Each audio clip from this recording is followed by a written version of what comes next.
ओम शांति। अॼु मिले तारीख़ 11/4/2024। मेरा मेरा बाप दादा जो हूंदा मिठे मिठे ॿार। ये ठहियलु हिकु नाटक आहे। हिन नाटक में हिकु बि आत्मा हिन नाटक सां हिकु बि आत्मा छुटी न सघंदी आहे। मोक्ष कंहिंखे न मिली सघंदो आहे। प्रश्न आहे, ऊच ते ऊच पतित पावन बाप भोलेनाथ कीअं आहे? उत्तर आहे, तव्हां ॿार उन्हनि खे चांवर मुठी ॾेई महल वठंदा आहियो, इन करे ई बाप खे भोलेनाथ चइबो। तव्हां चईंदा आहियो शिव बाबा असांजो पुटु आहे। उहा पुटु अहिड़ो आहे जो कॾहिं कुझु असां खां वठंदो न आहे, सदा ई ॾींदो आहे। भक्ति में चईंदा आहिनि जो जहिड़ो कर्म कंदो हुनजो फल पाईंदो। परंतु भक्ति में त अल्पकाल जो मिलंदो आहे। ज्ञान में समझ सां कंदा आहिनि, इन करे सदा काल जो मिलंदो आहे। ओम शांति। रूहानी ॿारनि रूहानी बाप सां रूह रियान करनि था। रूहानी ॿारनि सां रूहानी बाप रूह रियान करनि था। वह ईअं चऊं, रूहानी बाप ॿारनि खे राजयोग सिखलाइनि था। तव्हां आया आहियो बेहद जे बाप सां राजयोग सिखणु, इन करे बुद्धि हली वञणी खपे बाप जी तरफ़। इहा आहे परमात्मा ज्ञान आत्माउनि प्रति। इहा आहे परमात्मा ज्ञान आत्माउनि प्रति, भॻवान वाच्य सालिग्रामनि प्रति। आत्माउनि खे ई ॿुधणो आहे, इन करे आत्म अभिमानी थी करे वियो। अॻियां तव्हां देह अभिमानी हुयो। अॻियां असां देह अभिमानी हुयासीं, हाणे असां आत्माउनि खे ज्ञान ॿुधणो आहे त असांखे आत्म अभिमानी थी करे वेहणो आहे।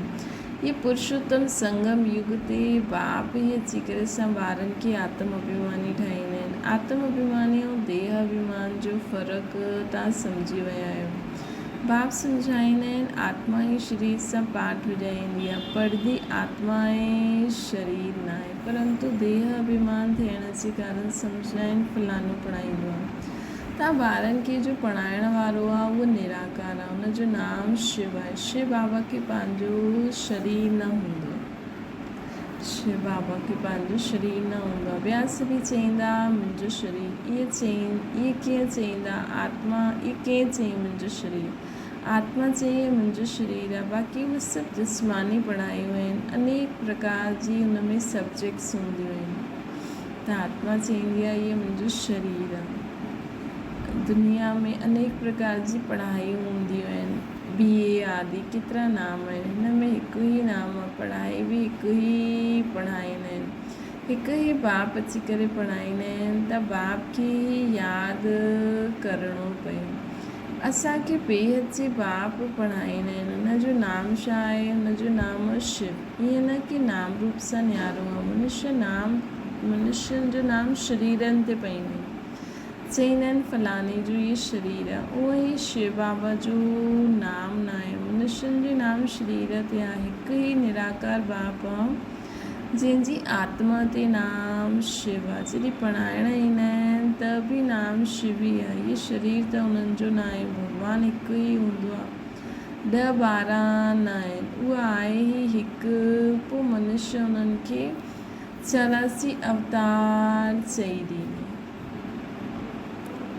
बाबा त आहे ई हिकु, पोइ बाबा जो पोइ 24 अवतार चई ॾींदा आहिनि। बाप चईंदा आहिनि मूंखे ॾाढो भटकायो आहे अलॻि अलॻि अवतारनि में। परमात्मा खे ठिकर बितर सभिनि में चई छॾियो अथनि। जीअं भक्ति मार्ग में ख़ुदि भटकंदा आहिनि, मूंखे बि भटकायो अथनि। ड्रामा अनुसार हुननि जी ॻाल्हि करण जो ढंग केतिरो शीतल हूंदो आहे। सम्झाईंदा आहिनि मां सभिनि जे मथां सम्झाईंदा आहिनि की मुंहिंजे मथां सभिनि अपकार कयो। मुंहिंजो सभिनि केतिरो अपकार कयो, मूंखे सभिनि जो उपकार करिणो। मुंहिंजी केतिरी ग्लानी कई अथनि। मनुष्य चईंदा आहिनि असां निष्काम सेवा कंदा आहियूं। बाप चईंदा आहिनि मुंहिंजे सवाइ कोई निष्काम सेवा न करे सघंदो आहे। बाप चईंदा आहिनि मुंहिंजे सवाइ कोई निष्काम सेवा न करे सघंदो आहे। जो कंदो आहे हुनजो फल ज़रूरु मिलंदो आहे। भक्ति मार्ग में ख़ुदि भटकंदा आहिनि त मूंखे बि एॾा सारा नाम ॾेई छॾिया अथनि। पोइ अलॻि अलॻि मंदर ठाहे पोइ ख़ुदि भटकंदा रहंदा आहिनि। ड्रामा त मथे हिक टिकाणे ते रहंदमि न, हेॾे होॾे थोरी रहंदमि, ऐं अहिड़े रूपनि में छो ईंदमि। ड्रामा अनुसार हुननि जी ॻाल्हि करण जो, बाबा जी ॻाल्हि करण जो ढंग केतिरो शीतल आहे। सम्झाईंदा आहिनि कि मुंहिंजे मथां सभिनि अपकार कयो, मुंहिंजी किथे ग्लानी कई। मनुष्य चवंदा आहिनि मां निष्काम सेवा कंदो आहियां। बाप चवंदो आहे मुंहिंजे सवाइ कोई निष्काम सेवा करे न सघंदो आहे। जो कंदो आहे हुनजो फल ज़रूरु मिलंदो आहे। लेकिन बाबा खे त फल छा ॾींदासीं। हाणे तव्हांखे फल मिले थो छा? हाणे तव्हांखे फल मिले थो न। गायन आहे न कि भक्ति जो फल भॻवान ॾींदा आहिनि, छो जो भॻवानु ज्ञान जो सागर आहे। ये फल ई त आहे। दुनिया वारा भले हिन ज्ञान खे नथा सम्झनि, लेकिन असां सम्झी करे धारण करे हलूं था। एतिरी सुठी भॻवानु असांखे ॾिनी अथई कि असां भॻवान खे, स्वयं खे, बाबा खे पहचानूं था। इहो फल न आहे त छा आहे? भक्ति में अधु कलाक तव्हां कर्म कांड कंदा आहियो। हाणे इहे ज्ञान आहे, पढ़ाई मिलंदी आहे हिकु बार, ऐं हिकु बाप सां ई मिलंदी आहे। बाप पुरुषोत्तम संगम युग ते हिकु ई बार अची करे असांखे पुरुषोत्तम ठाहे करे पोइ वेंदा आहिनि। इहा आहे ज्ञान, उहा आहे भक्ति। अधु कलाक तव्हां भक्ति कंदा हुआ, हाणे त भक्ति न कंदा आहियूं न असां। अधु कलाक असां भक्ति कंदा हुआसीं, हाणे असां भक्ति न कंदा आहियूं। उन्हनि जो वहम पवंदो आहे कि पतो न भक्ति न कई तॾहिं फलानो मरी वियो, बीमार थी वियो, परंतु ईअं न आहे। बाप चवंदा आहिनि ॿार तव्हां पुकारंदा ई आहियो।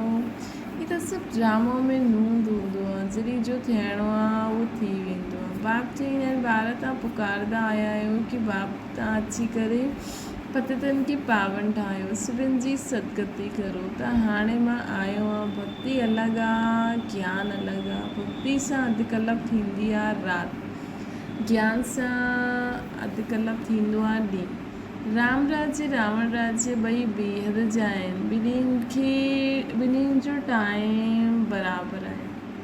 हिन समय भोगी थियण जे कारण दुनिया जी वृद्धि जास्ती थींदी आहे, आयु बि घटि थींदी आहे न। हिन समय सभु भोगी आहिनि, हिन जे कारण दुनिया जी वृद्धि जास्ती थींदी आहे, आयु बि घटि थींदी आहे। वृद्धि जास्ती न थिए हुन जे लाइ प्रबंध रचिबो आहे। तव्हां ॿार ॼाणंदा आहियो एतिरी वॾी दुनिया खे घटि करणु त बाप जो ई कमु आहे न। बाप ईंदा ई आहिनि कमु करणु, पुकारंदा बि आहिनि बाबा अची करे अधर्म विनाश करो, अर्थात सृष्टि खे घटि करो।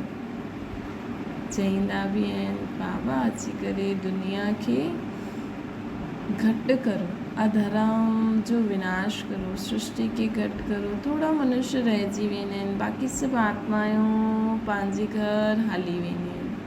बसि थोड़ा सा माण्हू राज्य कंदासीं, पोइ नंबरवार पाठ वॼाइण ईंदियूं आहिनि। नाटक में जेतिरो पाठ देरी सां हूंदो आहे, उहो घर बि देरी सां, नाटक में जेतिरो पाठ देरी सां हूंदो आहे उहो घर सां बि देरी सां ईंदो आहे। पंहिंजो धंधो आदि पूरो करे पोइ ईंदा आहिनि। नाटक वारा बि पंहिंजो धंधो कंदा आहिनि, पोइ समय ते नाटक अची वेंदो आहे पाठ वॼाइण। नाटक वारा बि पंहिंजो धंधो कंदा आहिनि, पोइ समय ते नाटक में अची वेंदा आहिनि पाठ वॼाइण, मतिलबु ॿियो बि धंधो कंदा हूंदा। तव्हांजो बि ईअं ई आहे, पिछाड़ी में जिन जो पाठ आहे उहो पिछाड़ी में ईंदा आहिनि, जो पहिरियों शुरू जा पाठदारी आहिनि उहे सिद्ध गादी में ईंदा आहिनि। पिछाड़ी वारा ॾिसो त हाणे ईंदा ई रहंदा आहिनि, केॾी सारी टालियूं पिछाड़ी ते ई ईंदियूं रहंदियूं आहिनि। हिन समय तव्हां ॿारनि खे ज्ञान जी ॻाल्हियूं सम्झाइबियूं आहिनि ऐं सवेरे यादि में वेंदा आहियो, उहा आहे ड्रिल। आत्मा खे पंहिंजे बाप खे यादि करिणो आहे, योग अक्षर छॾे ॾियो। बाबा चवंदा आत्मा खे पंहिंजे बाप खे यादि करिणो आहे, योग अक्षर न आहे, सिर्फ़ु बाबा खे यादि था करूं। हिन में मूंझदा आहिनि, चवंदा आहिनि असांजो योग न लॻंदो आहे। बाप चवंदा आहिनि अरे बाप खे तव्हां यादि न करे सघंदा आहियो छा? इहे सुठी ॻाल्हि आहे। हिन में योग अक्षर छॾे ॾियो, हिन में मूंझदा आहिनि, चवंदा आहिनि असांजो योग न लॻंदो आहे।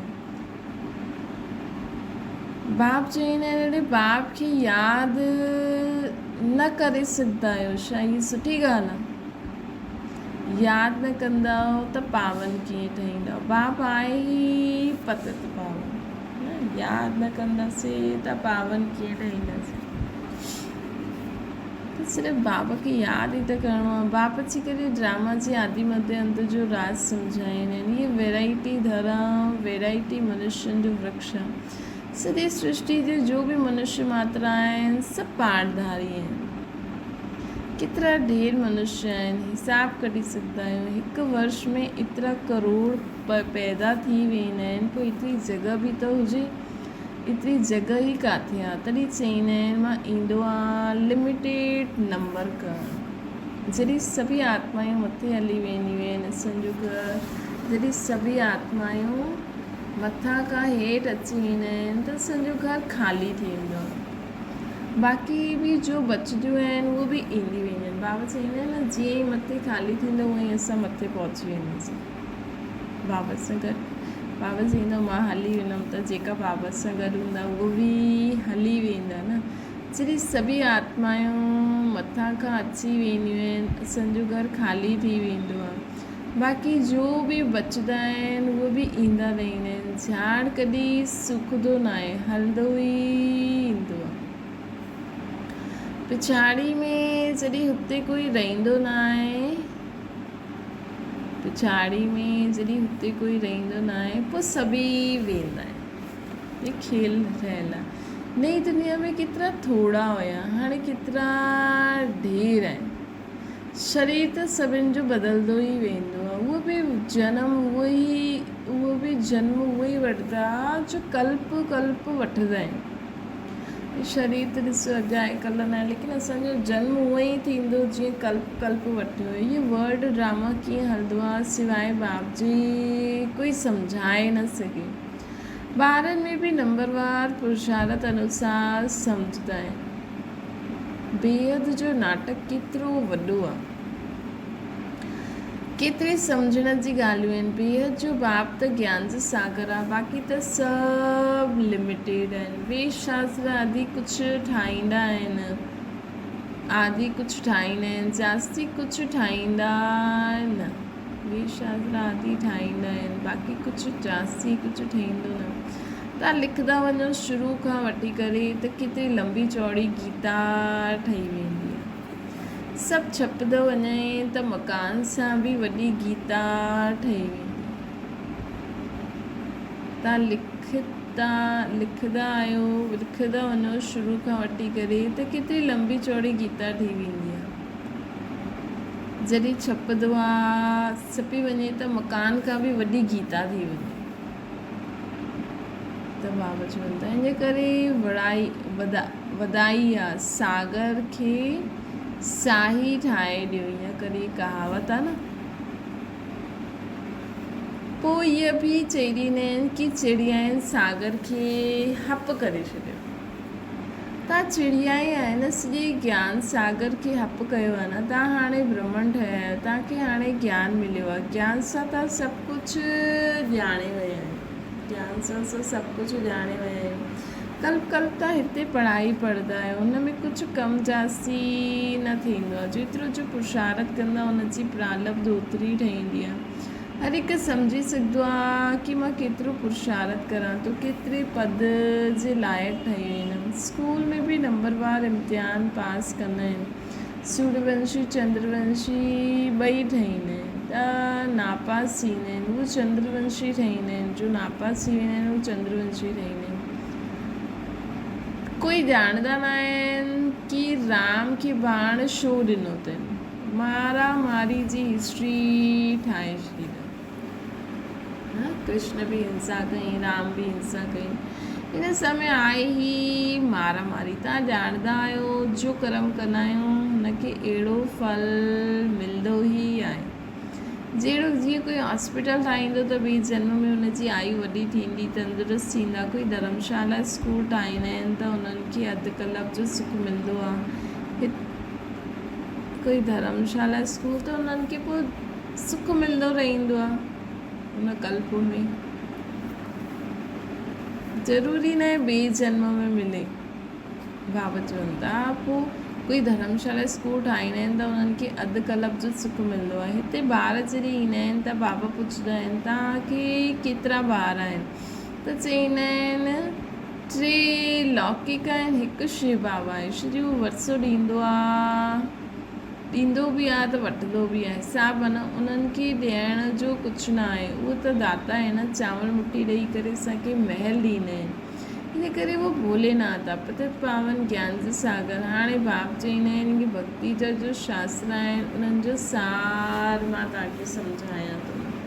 भक्ति जो फल थींदो आहे न अधु कल्प। सन्यासी चईंदा आहिनि ये सुख काकृष्ट समान आहे, इन करे घर बार छॾे जंगल में हली वेंदा आहिनि। सन्यासी चईंदा आहिनि सुख काकृष्ट समान आहे, इन करे घर बार छॾे करे जंगल में हली वेंदा आहिनि।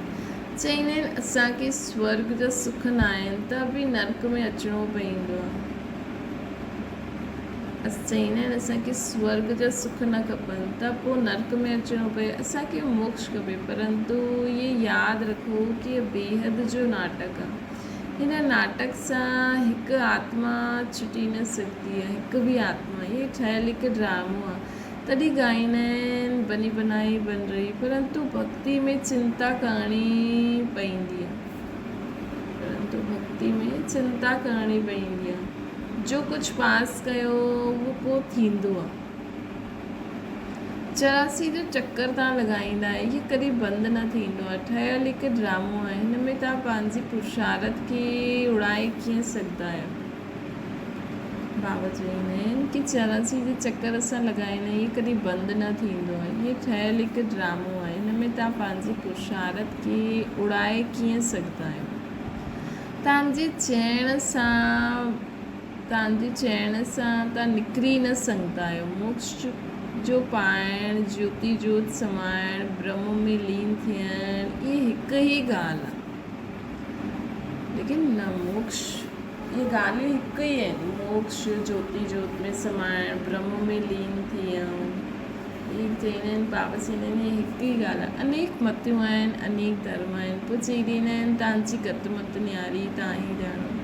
तव्हांजी श्रीमत सां सदगति मिलंदी आहे, सो त तव्हां ॼाणंदा आहियो। तव्हां जॾहिं अचो त असां बि वञूं ऐं असां बि पावन ठहूं।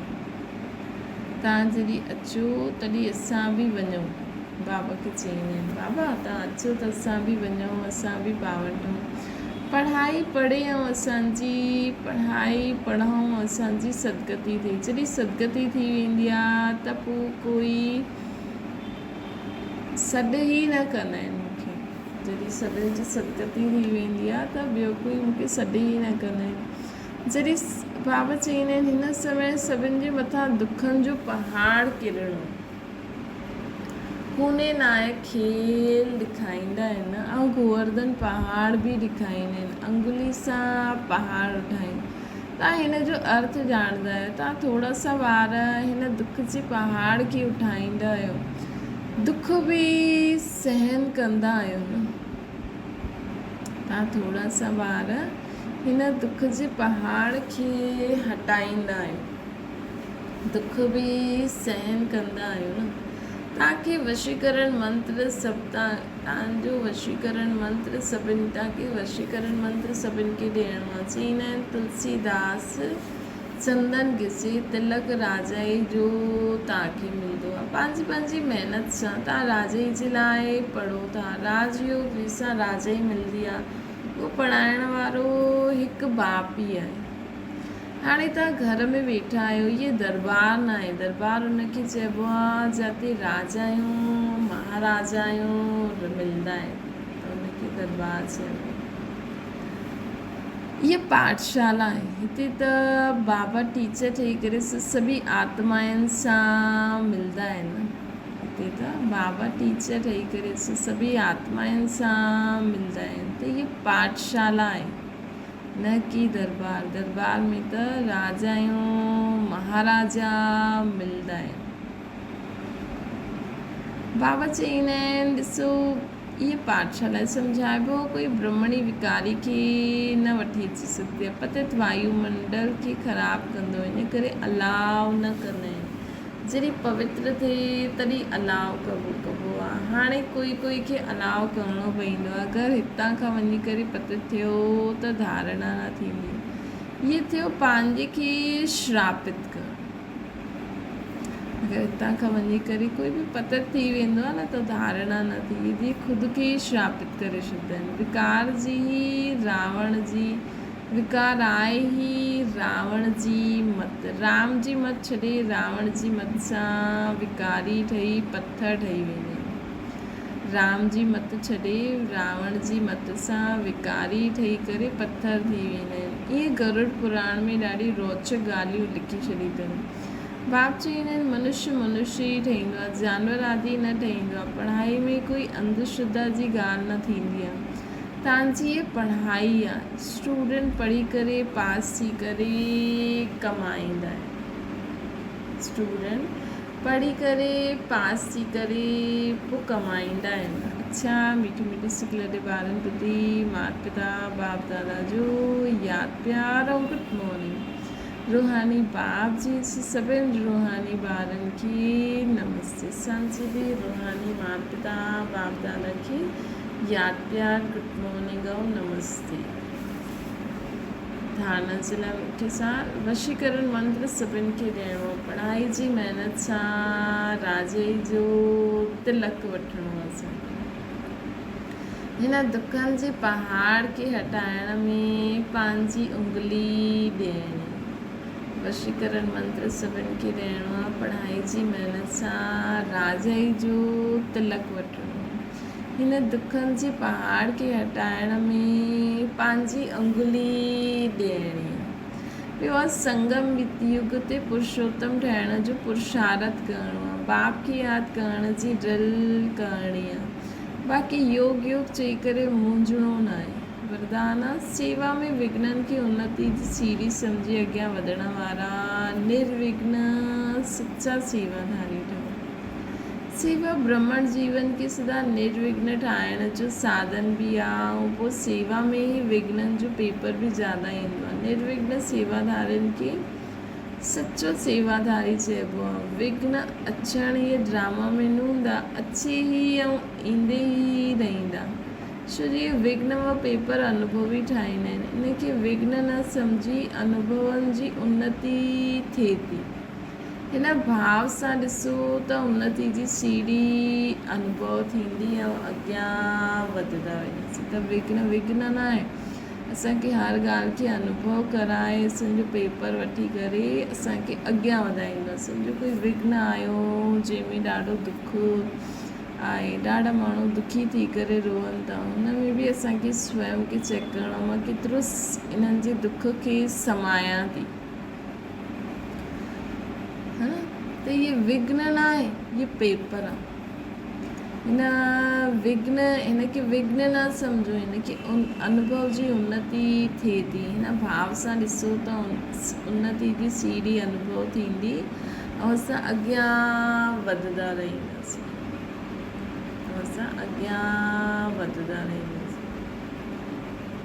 स्लोगन आहे विघ्न रूप न विघ्न विनाशक। विघ्न रूप न विघ्न विनाशक। अच्छा, ओम शांति। बाबा खे यादि करो।